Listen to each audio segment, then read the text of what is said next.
வணக்கம் நண்பர்களே. தேர்தல் முடிந்ததிலிருந்து முழுக்க முழுக்க விஜய் குறித்த செய்திகள், விஜய் ஆட்சி குறித்த விமர்சனங்கள், இப்படித்தான் சமூக வலைதளங்களில் விஜய் பற்றிய செய்திகள் டாமினேட்டிங்காக இருந்துட்டு வருது. ஆனால் அது அத்தனையும் ஒரே நாளில் மாறி இருக்கு.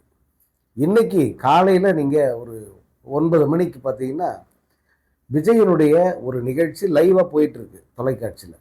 தொடர்ச்சியாக எல்லா செய்தி சேனல்களிலும் விஜய் பணி நியமன ஆணை கொடுக்குறாரு மின்சார ஊழியர்களுக்கு அப்படின்னு லைவ் போட்டுக்கிட்டு இருக்காங்க. என்னமோ விஜய் ஆட்சிக்கு வந்த உடனே எக்ஸாம் நடந்து அந்த எக்ஸாமில் இவங்கெல்லாம் பாஸ் பண்ணி நேர்முக தேர்வு அட்டன் பண்ணி அப்படியே அப்பாயின்மெண்ட் ஆர்டர் கொடுக்குற மாதிரி சீன் போடுறானுங்க. இது நடந்தது எல்லாம் திமுக ஆட்சி காலத்தில்.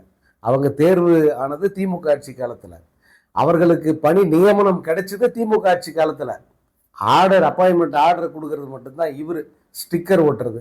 அந்த ஸ்டிக்கர் ஓட்டுற நிகழ்ச்சிக்கு இவங்க லைவ் போட்டு ஃபயர் விட்டுக்கிட்டு இருந்தாங்க.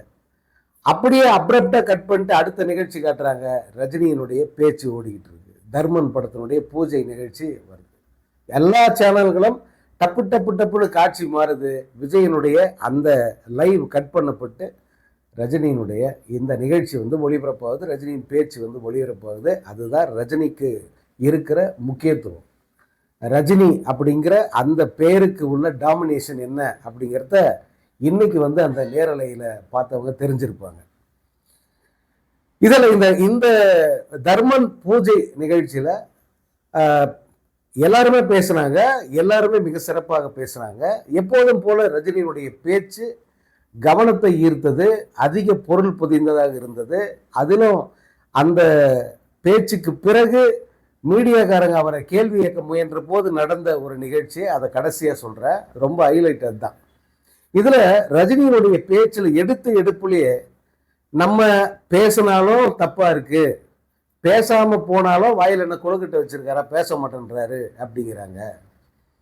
நம்ம பிடிக்காதவங்களுக்கு நம்ம என்ன செஞ்சாலும் பிடிக்காது, நம்ம பிடிச்சவங்களுக்கு நம்ம எது செஞ்சாலும் பிடிக்கும் அப்படின்னு ஒரு இன்னைக்கு இருக்கிற அந்த ஒரு நச்சு சூழல். அந்த இளம் தலைமுறை ஒரு ஒரு மிகப்பெரிய பிரிவு இளம் தலைமுறையில் அவங்க எப்படி அவங்களுடைய மனசு நஞ்சா மாறி இருக்கு, எப்படி பொல்யூட் ஆகியிருக்காங்க அப்படிங்கிறத ரொம்ப அழகாக தன்னுடைய பேச்சில் ரஜினி குறிப்பிட்டார். இந்த பொல்யூட்டான இந்த மைண்ட் செட் உள்ள பசங்க தான் விசில் அடித்து இப்படி ஒரு கேவலத்தை உருவாக்கி வச்சுருக்காங்க அப்படிங்கிறத ரஜினி சொல்லாமல் அந்த பேச்சில் குறிப்பிட்டதாக தான் பார்க்க முடிஞ்சது.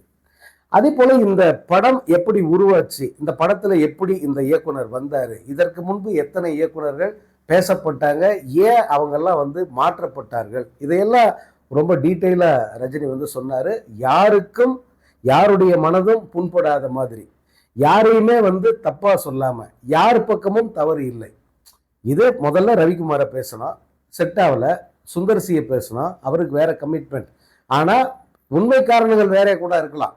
ஆனால் அந்த இயக்குனருக்கு எந்த விதத்திலும் ஒரு சின்ன மனக்கசப்பு கூட வந்துடக்கூடாதுங்கிறதுல ரொம்ப தெளிவாக சுந்தர்சி. அதுக்கு அடுத்து சிபி சக்கரவர்த்தி. ஏன் சிபி சக்கரவர்த்தி இல்லை, இப்போ ஏன் அஸ்வத் மாரிமுத்து அப்படிங்கிறத ரொம்ப அழகாக அவர் சொன்னார். நமக்கெல்லாம் 3 இயக்குனர்கள் தான் தெரியும். அவர் 4ஆவதாக ஒரு இயக்குனர் இந்த படத்துக்கு கமிட் ஆகியிருந்தாருங்கிறதையும் விரிவாக சொன்னார். அதுக்கப்புறம் தனக்கும் கமல்ஹாசனுக்கும் இடையிலான இந்த நட்பை பற்றி அவர் சொன்ன விதம் ரொம்ப நெகிழ்ச்சியாகவும் ரொம்ப சிறப்பாகவும் இருந்தது. காரணம், கமலும் அவர் ஆரம்பத்திலேருந்து பயணிக்கிறாங்க.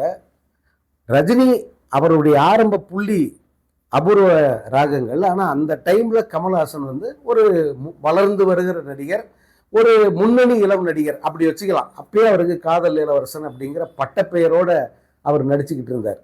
ஒரு நடிகருக்கு பட்டப்பெயர் வருது அப்படின்னாலே அவர் முக்கியமான நடிகர்னு தானே அர்த்தம். அந்த காலகட்டம் அது. அதில் தனக்கு எப்படி கமல்ஹாசன் முக்கியத்துவம் கொடுத்தாரு, தன்னை எந்தெந்த இடத்துலலாம் அவர் தன்னை அவர் மேம்படுத்த உதவினார், முக்கிய திருப்பமுனை தனக்கு வருவதற்கெல்லாம் கமல் எப்படி காரணமாக இருந்தார்.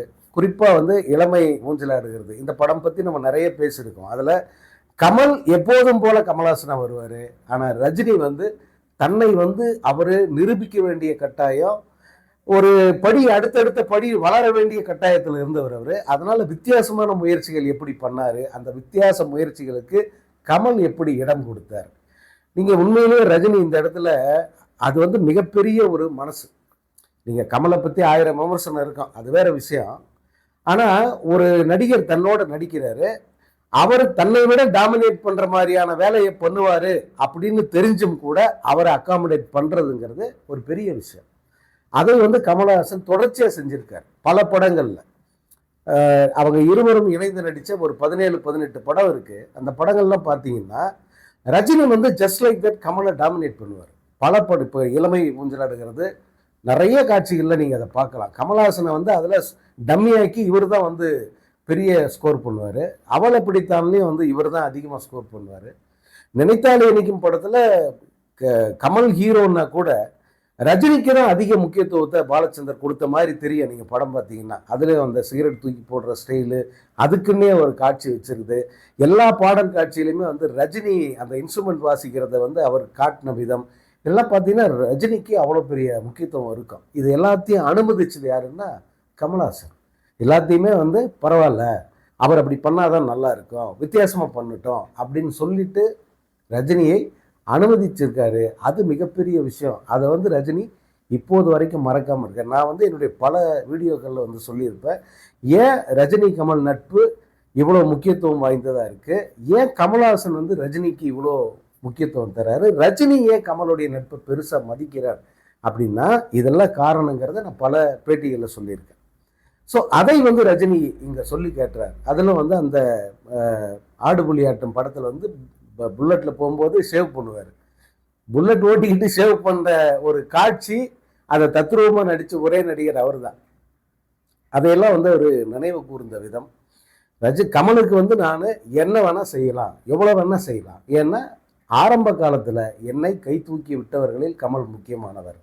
எனக்கு முக்கியமான அந்த படங்களில் எனக்கு முக்கியத்துவம் இருக்கணும் அப்படின்னு பார்த்துக்கிட்டவர் கமல்ஹாசன். தனித்து ஒரு ஹீரோவாக நீயும் வரணும் அப்படின்னு அவருக்குன்னே தனித்தனியாக படங்கள் பண்ணுங்க அப்படின்னு சொல்லி அந்த ஐடியா கொடுத்தவர் கமல்ஹாசனுங்கிற அந்த நன்றி உணர்வு ரஜினிக்கு வந்து நிறைய இருக்குது. அதனுடைய விளைவு தான் வந்து கமல் தன்னுடைய பேனர் வந்து இப்போ அவர் அந்த பண ரீதியாக வந்து கமலுக்கு ஒரு நெருக்கடி இருக்குது. அந்த நெருக்கடியை தீர்த்து வைக்கிறதுல முதல்ல போய் நிற்கிறாரு ஆப்த நண்பனான ரஜினிகாந்த். அதுக்கு தான் இந்த படம். இந்த தர்மன் அப்படிங்கிறது, அந்த தலைப்பு, ரஜினியினுடைய அந்த குணம், இது எல்லாத்துக்கும் பொருத்தமாக இருக்குது பாருங்க. இந்த தர்மன் கமலுக்கு உதவ போய் நிற்கிறது எதுக்காகன்னா அந்த நட்புக்கு செய்கிற ஒரு சிறு உதவி, மரியாதை. அதே போல் கமல்ஹாசனுக்கு நெருக்கடியான கட்டத்தில் வந்து நிச்சயமாக நம்ம தான் வந்து நிற்கணும் அப்படின்னு சொல்லிட்டு போய் நிற்கிறார். அதனுடைய விளைவு தான் இந்த படம். ஸோ இதையெல்லாம் வந்து தன்னுடைய பேச்சில் வந்து அவர் குறிப்பிடுறாரு. அதே போல் இந்த படம் வந்து எப்போ தொடங்கும், இந்த படத்தில் நடிக்கிற அந்த நடிகர்கள் சிம்ரன், ராஷி கண்ணா, இவங்க எல்லாரும் இந்த படத்தில் முக்கிய இடத்தில் நடிக்கிறாங்கிறது எல்லாம் வந்து ரஜினி தன்னுடைய பேச்சில் வந்து குறிப்பிடுறார். இதெல்லாம் பேசி முடித்த பிறகு வந்து அவர் வெளியே வரார். வெளியே வந்து காரில் உட்கார்ந்த பிறகு பெரிய அறிவு ஜீவிகள் இவங்கெல்லாம் இவனுங்க வந்து மைக்கை கொண்டு வந்து வாயில் நீட்டுறாங்க. கேட்குற கேள்வி, ஏதாவது நாட்டுக்கு ரொம்ப இம்பார்ட்டன்ட், நாட்டுக்கு ரொம்ப முக்கியமானது, விஜய்க்கு ஏன் பிறந்தநாள் வாழ்த்து சொல்ல? ஏன்டா இது ரொம்ப முக்கியமா? விஜய் என்ன அவ்வளோ பெரிய மனிதரா? விஜய்க்கு வாழ்த்து சொன்னா என்ன, சொல்லலாம் என்ன? வாழ்த்து சொல்லலாம் என்ன, குடிமுடிக்கு போயிட போதா? தலையாய கேள்வி அதான். நான் இப்போ ரஜினி கிட்ட கேட்க வேண்டிய ரஜினி வாழ்த்து சொல்லணும்னு என்ன கட்டாயம் இருக்கு? ஏன் எல்லா ரஜினி பிறந்த நாளுக்கும் விஜய் வாழ்த்து சொன்னானா அப்படின்னு போய் கேட்டிங்களா? எவ்வளோ மடத்தனமான நிருபர்கள், எவ்வளோ மடத்தனமான விஷமத்தனமான ஒரு ஒரு ஒரு சூழலை உருவாக்குறாங்க பாருங்க. ஒரு ரஜினிங்கிறவர் ஒரு படத்தோட அறிவிப்பு முடிச்சுட்டு வராரு, அவர்கிட்ட படத்தை பற்றி கேட்கலாம். ஆனால் கேட்கறது விஷமத்தனமான கேள்வி. அதைத்தான் அவர் முதல்ல அங்கே வந்து பேசுகிறார். அந்த விஷமத்தனமான கேள்விக்கு ரஜினி ரொம்ப சாதுரியமாக சொன்ன பதில், எல்லாம் பேசியாச்சு, வேலையை பார்த்துட்டு போடா அப்படிங்கிறத வெளிப்படையாக சொல்லியே தவிர அவருடைய பதில் சொன்ன பாணி அப்படி தான் இருந்தது. அதுலேயும் இந்த கேள்வி கேட்டபோது அந்த நிருபரை ஒரு லுக் விட்டார் பாருங்க. இவனுங்கெல்லாம் ரஜினியினுடைய கோபத்தை பார்க்காத சின்ன பசங்க, சில்லற பசங்க. ரஜினியுடைய கோபத்தை வந்து இவங்க பார்க்கல. 96ல் இருந்த அந்த கோபமாகட்டும், அல்லது 2004 சிகரெட் அந்த ஹோல்டரில் சிகரெட்டை பொருத்திட்டு சிகரெட் பிடிச்சிக்கிட்டே அவர் பேட்டி கொடுத்த அந்த காட்சியாகட்டும், அல்லது அந்த நிகழ்ச்சியிலெல்லாம் இவங்க வந்து கலந்துருக்க மாட்டாங்க. நாங்கள்லாம் அந்த நிகழ்ச்சியில் கலந்துக்கிட்டு ரஜினியினுடைய அந்த நேர்காணலை கவர் பண்ணுவாங்க. அப்படிப்பட்ட அந்த ஃபியர்ஸ் மேன், அந்த அந்த கோபக்கார அந்த ரஜினியினுடைய உணர்வுகளை பார்க்காத பசங்க இன்னைக்கு ஒரு செகண்ட் வந்து அந்த கோபத்தை அவர்கள் பார்த்துருப்பாங்க. ரஜினி ஒரு லுக் விட்டுட்டு தான் வந்து இந்த பதிலை வந்து சொல்லியிருப்பாரு. சிஎம் ஆயிட்டதுனால யாருக்கு வேணா பதில் சொல்லணும்னு அர்த்தம் இல்லை. இந்த ஆட்சி நடக்கிற லட்சணம், விஜய் ஆட்சி நடத்துகிற அந்த கேவலம், இதை எல்லாருமே பார்த்துக்கிட்டு இருக்காங்க. ரஜினி ஒன்றும் வேற்றுகிறது இல்லை, இதே சென்னையில் இருக்காரு. எல்லா அசிங்கத்தையும் எல்லா அக்கிரமத்தையும் பார்த்துக்கிட்டு தான் இருக்காரு. இதை சகிச்சுக்கிட்டு போக முடியாது யாராலும். இப்படி ஒரு ஆட்சியை சகிச்சுக்கிட்டு அவருக்கு வாழ்த்து சொல்லணுன்ற கட்டாயம் யாருக்குமே இல்லை. அந்த உணர்வு வந்து ரஜினி கிட்ட வெளிப்பட்டது. அவர் உண்மையிலே இந்த ஆட்சி மீது மிகுந்த ஒரு கோபத்தில் இருக்கிறார் அப்படிங்கிறது வந்து அதை வந்து அதுக்கு ஒரு விளக்க உரையெல்லாம் சொல்லணும்னு அவசியமே இல்லை. அந்த பார்வையே வந்து அதை தெரியப்படுத்தி சொல்லப்போனால் அது இருக்கணும். அந்த உணர்வு நிச்சயமாக ரஜினிக்கு இருக்கணும் அப்படிங்கிறது தான் வந்து எல்லோரும் எதிர்பார்ப்பது. சம்பிரதாயத்துக்காக போய் விஜய்க்கு வாழ்த்து சொல்லணும், அல்லது இந்த அரசுக்கு வாழ்த்து சொல்லணும், அல்லது அரசு நடக்கிற லட்சணம் ரொம்ப நல்லா இருக்கு அப்படின்னு போலியாக ஒரு கருத்து சொல்லணும், அப்படியெல்லாம் ஒன்றும் கிடையாது. மனசில் நினைக்கிறத அப்படியே சொல்லக்கூடிய ஒரு ரஜினி அது இப்போதும் தொடரணும். இந்த ஆட்சி முழுக்க வந்து அவருடைய அந்த உணர்வு வந்து அப்படியே இருந்தால் எல்லோருமே, குறிப்பாக ரஜினி ரசிகர்கள் வந்து ரொம்ப சந்தோஷப்படுவாங்க.